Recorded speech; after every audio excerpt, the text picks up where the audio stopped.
Okay, welcome to the NJC's 10-minute takeaway, where we're going to try and cram in as much information as we can into a 10-minute workshop. So I'm Tom Stenson, Head of Training for the NJC, and today I'm joined by Lynne Barry. Hi, Lynne.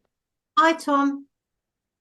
So today's topic, we are going to be discussing learning from mistakes in lessons, and our time starts now. So, Lynne, I was chatting to a trainee recently, and we were sort of talking about learning from mistakes, and they said an interesting thing that if they, or what they feel is that they feel like they're nitpicking if they bring up all the faults that a pupil perhaps is demonstrating in the lesson. So, what are your thoughts? Well, I agree that I've got PDIs and also ADIs when I've helped them with standards checks who say to me, but do I have to bring absolutely everything up? Because there might be too many things, or I feel then that the pupil starts to get a bit despondent about it. But to be honest, Tom, since I've done this, I have always and I think I do it tactfully in a way that the pupil doesn't mind, but I Yeah, have always gone for everything that I see because I think that's my job. My job is to help people improve. And if I'm going to do that, I need to look at what they're doing and help them improve it. So I might prioritize what I look at with them and say in my head, well, I'll come back to that one a bit later. But certainly I will have done all of the mistakes and help them get them better.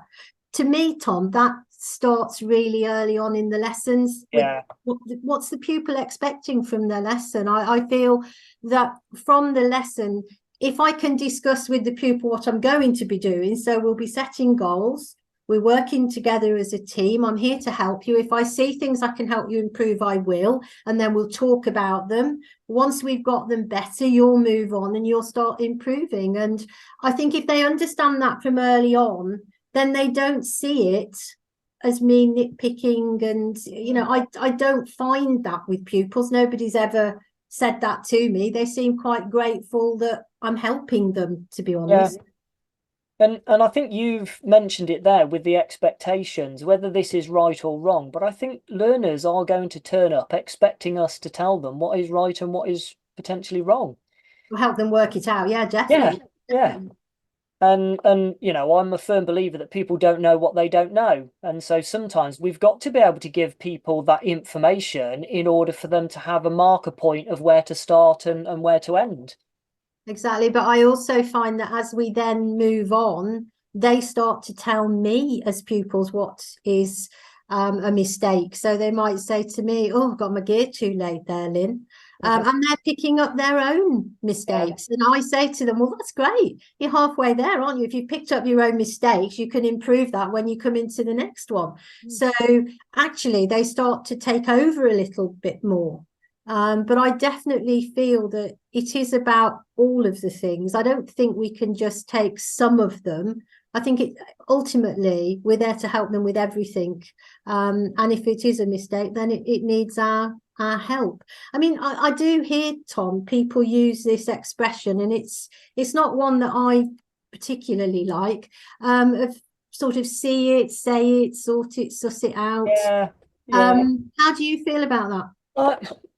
I, I, for me personally, I don't like to use it. I know sort of the old core comps, which are identification, analysis, and remedial action.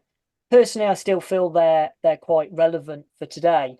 But I feel when we have see it, say it, suss it, sort it, I feel like that's very much instructor led. And what I'm trying to do with my learners is get them to an independent level where they can do what you've just highlighted there is they can say to me, oh, Tom, I'm in the wrong gear.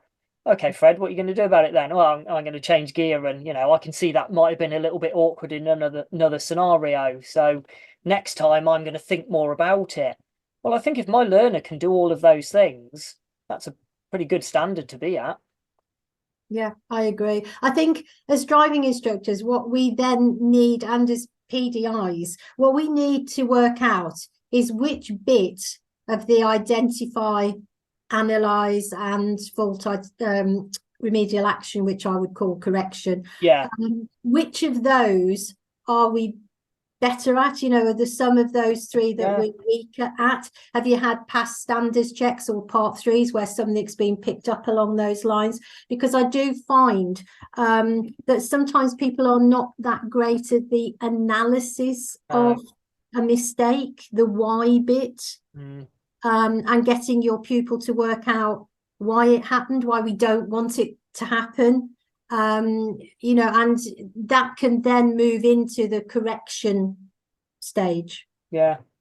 I completely agree. In fact, it's one of the first questions that gets asked when people get into my car, because on my dashboard, I've actually got the word why with a question mark written on my dashboard, because I Okay. think it's one of the most important ones that we can kind of have, not just for us as audit trainers that are training PDIs or ADIs, but also for that learner. Why did that happen? Yeah. Because it's not always about the speed on the approach. It's what were they thinking at the time? What was their mental state at the time? And so that why, I don't always know that why as the trainer. And so my conversation with the pupil is hopefully going to gain that information. Yeah, what I like there, Tom, is the tone of your voice as you've said that why, because why can be quite defensive, and I've heard in the past instructors with a sort of, well, why did you do that?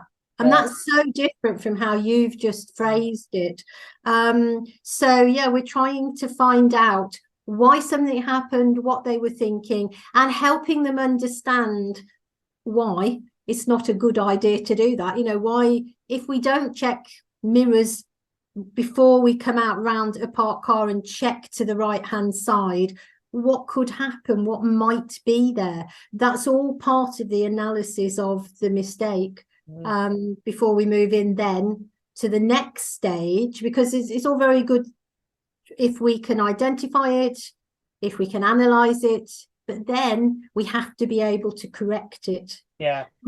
Another thing I do help PDIs to understand, and people when I'm doing standards check training, is that the way the training session goes is in all respects the same as a driving lesson would go. Yeah. The structure of the lesson is the same. And what I'm doing is trying to find out what I need to help you with, why you need to get this better. And then it's my job to help you get it better. Mm. So a training session is just exactly the same, really, as a learning situation for a learner. But we have to be able to do all three of those. Yeah. And I do feel it's a partnership as well, whether it's a learner or a trainee. We talk about this balance of responsibility. Mm. And that for me is integral part of this as well. I'm trying to transfer that responsibility as we go through the training to get them to do those three stages or whatever stages we want to refer to it as. In the early stages, I'm probably going to have more responsibility. In the later stages, I want as little as possible.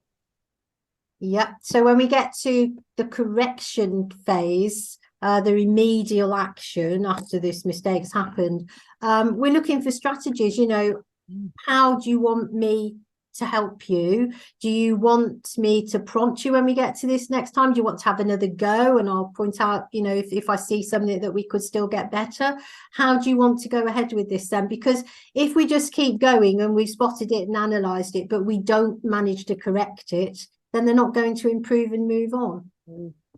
I had actually that you've mentioned it. I spoke to somebody a couple of days ago who'd contacted me for some additional training. And I hear this, unfortunately, quite a few times. And they said, oh, yeah, I was on my part three, I was unsuccessful. And the examiner said, there were several faults that I hadn't picked up on. And this trainee said, but I had picked up on them. I knew the learner was doing them and I mentioned it. I just didn't do anything about it. I Yeah. thought it's strange, isn't it, that we're recognizing these things are happening and we've perhaps mentioned it, but we've not followed through to go, well, actually, how are we going to fix this?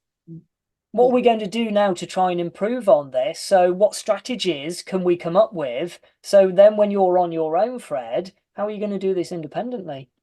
Oh, well, that's a really good point because I always talk to my learners about the fact, and in training sessions, about the fact that when you are on your own and you've passed your test, you will still make mistakes, and you are going to have to keep reflecting on those and thinking, okay, so that was an awful gear there, I should have brought that down sooner. And then it will make you do that the next time you come in. It's about you dealing with things. Yes, you're going to get incorrect gears sometimes, or move off in second gear, but it's how you learn to cope with them and how you manage to correct them, because we're not always going to be there. So I think it is about passing it to the learner so that they can ultimately help themselves. And I know for myself, if I've got a learner who's passed their test, and if they can identify, analyze, and put remedial action or fix it themselves, I feel like I've done quite a good job. Well, yeah, because our job is to help them enjoy their lesson, keep it safe, and make sure that they're better when they finish than when they started. So if we're doing all of those three things, then they should, and we're managing the risk, we should have done exactly that. It's not rocket science being a driving instructor. In fact, it's actually, in my opinion, quite an easy thing to do if you understand what it is you definitely need to be doing. Right, that is our 10 minutes up, Lynn. So if it is, yeah.